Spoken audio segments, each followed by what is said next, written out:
In this lesson, we're going to be focusing on how to identify matrices that are in row echelon form. So we're going to be taking a look at these three matrices and we'll determine which of them are in row echelon form using these conditions that are stated above here. So the first condition is that all non-zero rows are above any zero row. So let's start with this matrix A.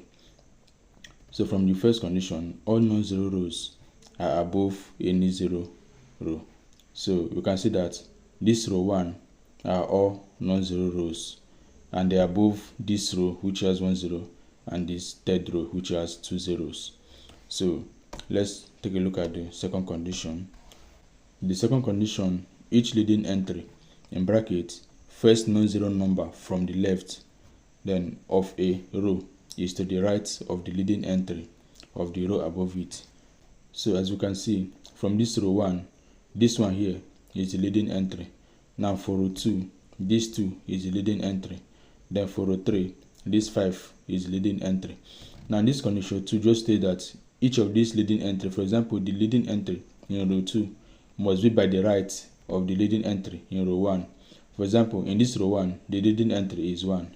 And then this 2 which is the leading entry in row 2 is by the right of this row 1. As you can see the location here by the right, not by the left, not under, by the right. Okay, now the leading entry in row 3 or third row is to the right of the leading entry in the second row. So as you can see this 5 is by the right of 2, not under, not by the left. It must be by the right of the leading entry in the row before it.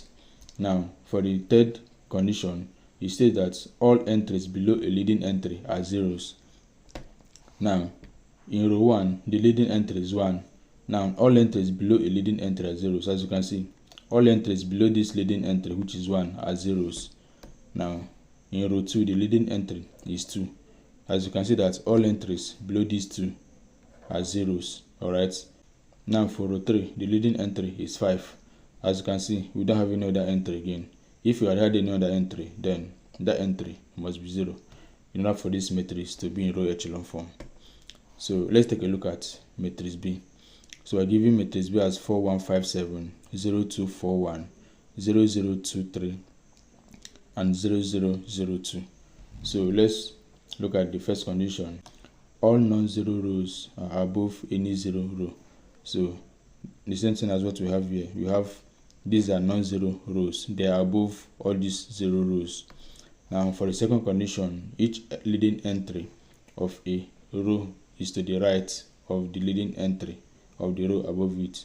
So as you can see, the leading entry in this row 1 is 4. Then the leading entry in row 2 is 2.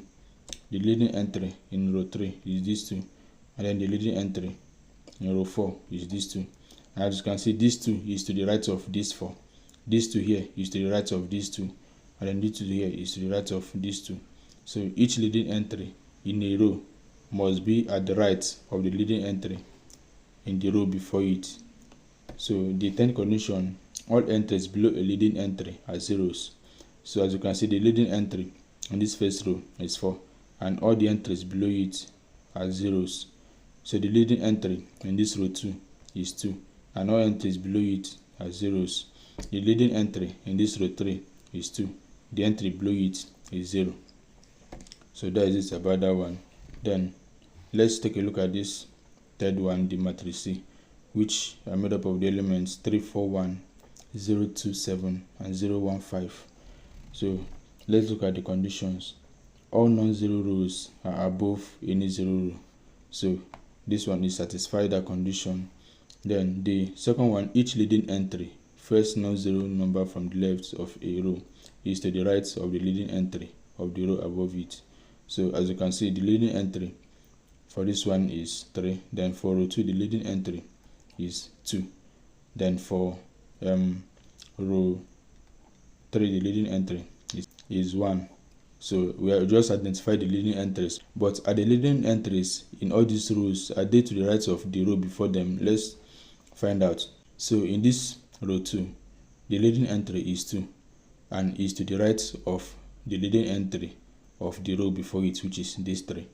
Now for this row 3 the leading entry is 1. Is it at the right of this leading entry, which is 2 of the row before it? The answer is no. So we now say that this matrix C is not in a row echelon form.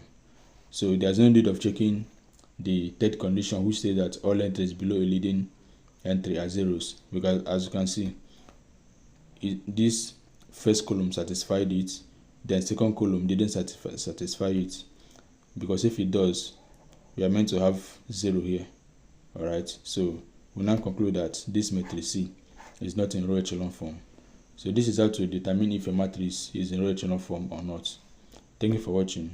Remember to subscribe to my YouTube channel. Turn on the post notification bell so that each time I post a new video, you'll be the first to watch it.